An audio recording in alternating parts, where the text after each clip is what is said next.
What happens when one of Hollywood's most beloved and humble actors finally reaches his breaking point on live television?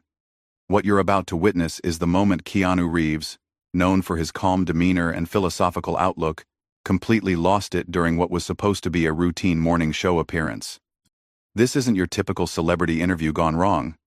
This is the day George Stephanopoulos pushed too far, and America watched in shock as the John Wick star unleashed years of pent-up frustration in the most unexpected way possible. Before we dive into this incredible story, make sure to hit that subscribe button and let me know in the comments what you think really caused Keanu to snap. Now, let's get into what really happened behind the cameras and during those explosive moments that had the entire Good Morning America studio in complete silence. The morning started like any other at the Good Morning America studios in Times Square. Keanu Reeves had arrived early, as he always did, dressed in his signature black attire, looking relaxed, and ready for what his publicist had assured him would be a friendly chat about his latest film project. The actor had been making the rounds on various talk shows, and each interview had gone smoothly, with hosts asking the usual questions about his career, his charitable work, and his thoughts on the film industry. But George Stephanopoulos had other plans. As Keanu settled into the interview chair, adjusting his jacket and offering his characteristic warm smile to the crew members setting up the lighting, Stephanopoulos was reviewing his notes with an intensity that should have been the first warning sign. The veteran journalist had been facing criticism lately for what some called softball interviews, and he was determined to prove he could still conduct hard-hitting journalism, even if it meant ambushing an unsuspecting guest. "Good morning, Keanu," Stephanopoulos began as the cameras rolled, his voice carrying an edge that immediately put everyone on alert. "Thank you for joining us today." "Good morning, George," Keanu replied, his voice steady and genuine. "Thanks for having me on the show. Before we talk about your new film, I want to address something that's been bothering me, and I think it bothers a lot of our viewers too," Stephanopoulos said, leaning forward with a predatory gleam in his eyes. "You've built this entire image as this humble, down-to-earth guy. But isn't it all just an act? Isn't the truth that you're just as ego-driven and money-hungry as every other Hollywood star?" The question hit the studio like a thunderbolt. Crew members exchanged uncomfortable glances, and even the veteran camera operators seemed taken aback by the sudden shift in tone. Keanu's expression didn't change immediately, but those who knew him well could see the slight tightening around his eyes, the almost imperceptible pause before he responded. "I'm sorry, what exactly are you asking me, George?" Keanu said, his voice still calm but with a new undertone that suggested the facade of politeness was already beginning to crack. "I'm asking if the whole humble Canadian nice guy thing is just a carefully crafted public relations strategy," Stephanopoulos pressed, his voice growing more aggressive. "Because, frankly, some people are getting tired of what they see as a performance." Keanu took a deep breath, and for a moment, it seemed like he might deflect the question with his usual grace and humor. Instead, he looked directly into Stephanopoulos' eyes with an intensity that made the host shift uncomfortably in his chair. "George, I came here to talk about a film that I'm passionate about, that employed hundreds of people, and that I hope will entertain audiences," Keanu said, his voice measured but gaining strength. "I didn't come here to defend my character to someone who clearly made up his mind about me before I walked through that door. But that's exactly what I'm talking about." Stephanopoulos shot back, sensing blood in the water. "You can't even give a straight answer to a simple question. You're deflecting, just like politicians do." The comparison to a politician was clearly the wrong move. Something shifted in Keanu's demeanor, a hardening that those familiar with his film roles would recognize, but had never seen from the man himself in real life. "A simple question?"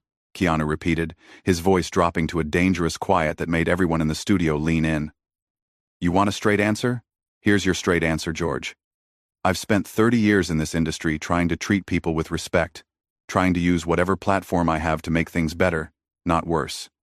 I've never claimed to be perfect, and I've never claimed to be anything other than what I am." "And what exactly are you, Keanu?" Stephanopoulos asked, clearly not reading the room or the warning signs that were becoming increasingly obvious to everyone else present.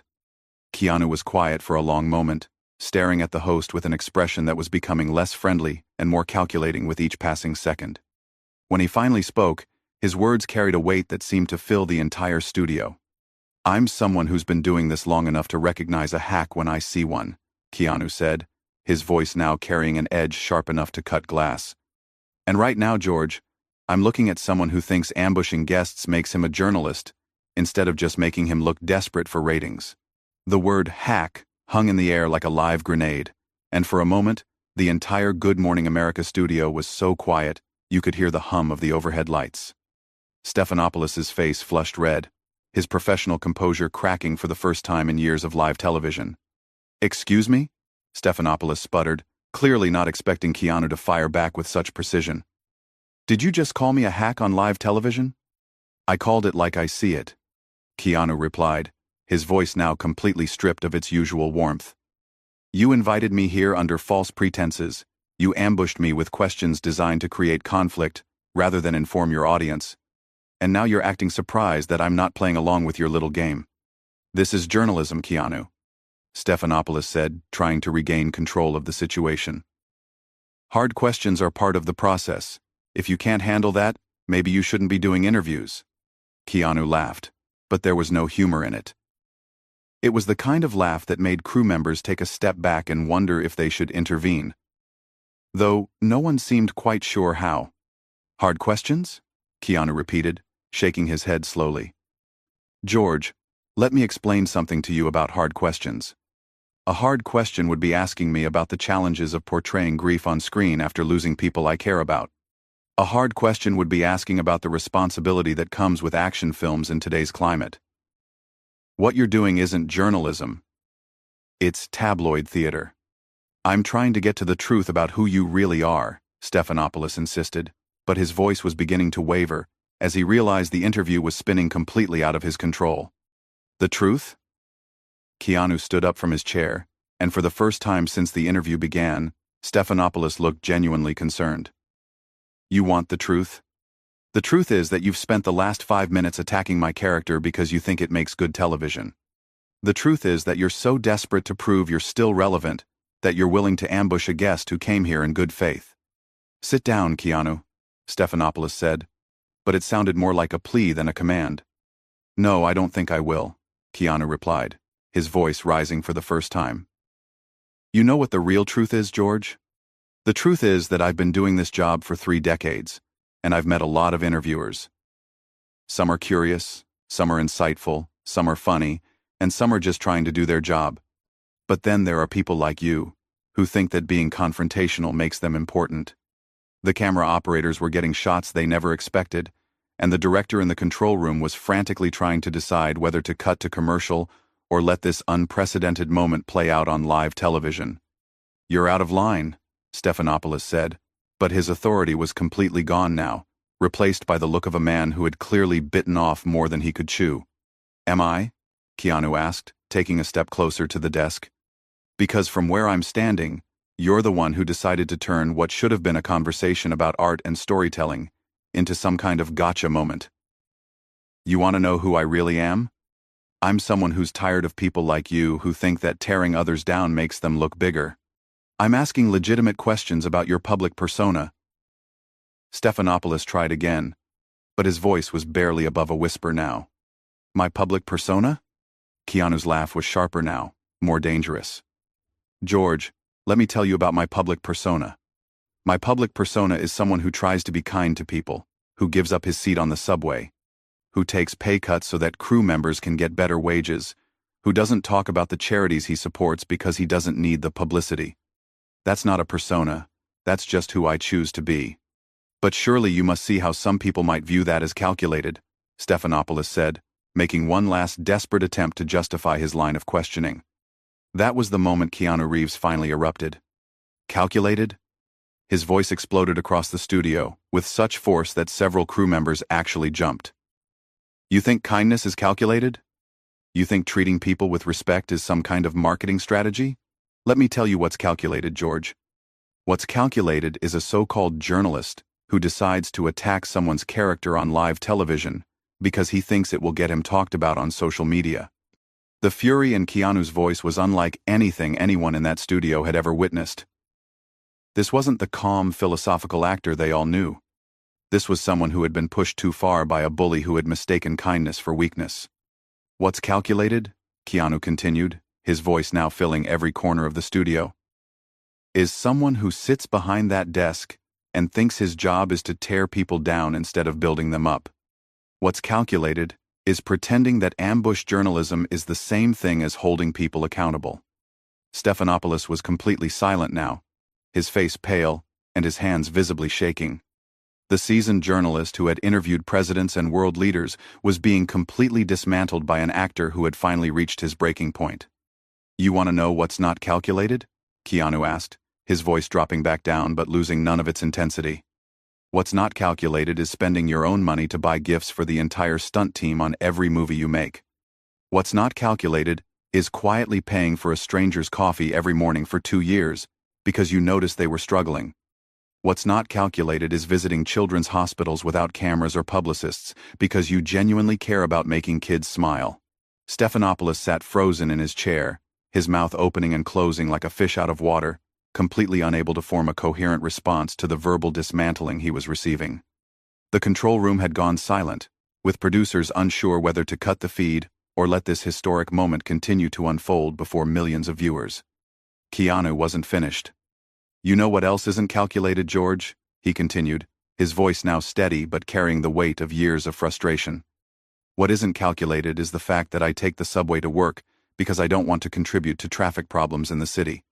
What isn't calculated is giving up millions of dollars from movie deals so that other actors and crew members can get better pay.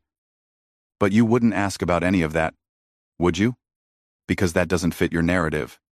"Keanu, I think we should take a break," Stephanopoulos finally managed to say, his voice barely audible. "Oh, now you want a break?" Keanu's eyebrows raised in disbelief. "Where was that consideration 5 minutes ago when you decided to ambush me?" "No, George. We're going to finish this conversation right here, right now, in front of all these people who came to work today thinking they were going to film a normal interview." The actor turned to look directly at the main camera, addressing the audience at home for the first time since the confrontation began. "To everyone watching at home, I want you to understand what just happened here," Keanu said, his voice clear and direct. "I came here today to talk about a film that I'm proud of, a story that I think people will enjoy. Instead, I was ambushed by someone who thought that attacking my character would make for good television." He turned back to Stephanopoulos, who was now visibly sweating under the studio lights. "This is what's wrong with media today, George," Keanu continued. "You're so focused on creating conflict that you've forgotten your actual job is to inform people. You're so desperate for viral moments that you're willing to sacrifice basic human decency to get them." "I was doing my job," Stephanopoulos protested weakly. "Your job?" Keanu's voice rose again. "Your job is to ask questions that help your audience understand the world better. Your job is to create conversations that matter. Your job is not to attack people who come here in good faith just because you think it will boost your ratings." The silence in the studio was deafening. Even the usually bustling control room had gone quiet, with everyone watching this unprecedented breakdown of the traditional interview format. "You want to know what really bothers me about this?" Keanu asked, beginning to pace behind his chair. "It's not that you attacked me. I can handle that. I've been in this business long enough to deal with criticism. What bothers me is that you're teaching your audience that this is acceptable behavior." He pointed directly at Stephanopoulos, his finger steady and accusatory. "You're showing millions of people that it's okay to ambush someone, to attack their character without cause, to be cruel just because you have a platform. You're normalizing the idea that being mean is the same thing as being tough, that being confrontational is the same thing as being journalistic." Stephanopoulos tried to interrupt, but Keanu held up his hand, silencing him immediately. "I'm not done," Keanu said firmly. "You want to know about my persona? Here's the truth about who I am. I'm someone who believes that we have a responsibility to treat each other better. I'm someone who thinks that if you have a platform, you should use it to lift people up, not tear them down. I'm someone who believes that kindness isn't weakness, it's strength." His voice grew stronger with each word, filling the studio with a passion that was impossible to ignore. "I've lost people I love, George. I've faced real tragedy, real pain, real loss. And you know what I learned from all of that? Life is too short to be cruel to each other for no reason. Life is too precious to waste on the kind of petty, mean-spirited nonsense you just tried to pull." Stephanopoulos was completely silent now, looking smaller and smaller in his chair as Keanu continued. "You sit there behind that desk, and you think you're important because you can ask tough questions. But real toughness isn't attacking someone who can't fight back. Real toughness is standing up for what's right, even when it's not popular. Real toughness is admitting when you're wrong. Keanu stopped pacing and stood directly in front of the desk, looking down at Stephanopoulos with a mixture of disappointment and resolve. So here's what's going to happen, George. I'm going to walk out of here, and you're going to have to explain to your audience why you thought it was appropriate to ambush a guest who came here to talk about his work. You're going to have to explain why you thought attacking someone's character was more important than having a real conversation. Keanu, please, Stephanopoulos said, his voice cracking slightly. Please what? Keanu asked. Please pretend this didn't happen? Please go along with your little game? No, George. Some things are more important than playing nice for the cameras. He walked back to his chair, but instead of sitting down, he picked up his jacket and slung it over his shoulder. To everyone watching at home, Keanu said, looking directly into the camera again, I want you to remember something. You don't have to accept this kind of behavior from anyone, whether they're on television or in your daily life. You deserve to be treated with respect, and you should expect the same from the people who are supposed to be informing you. He turned back to Stephanopoulos one final time. And George, I hope you think about what happened here today. I hope you think about the example you're setting and the kind of journalist you want to be. Because right now, you're not representing the best of your profession. With that, Keanu Reeves walked off the Good Morning America set, leaving behind a stunned studio, a humiliated host, and millions of viewers who had just witnessed one of the most explosive and unexpected moments in live television history. Stephanopoulos sat alone at the desk, the cameras still rolling, completely unable to recover from what had just happened. The man who had tried to expose what he thought was a fake persona had instead revealed his own character in the worst possible way. The control room finally cut to commercial, but the damage was done. Social media was already exploding with clips of the confrontation, and the consensus was clear. Keanu Reeves had just shown America what real strength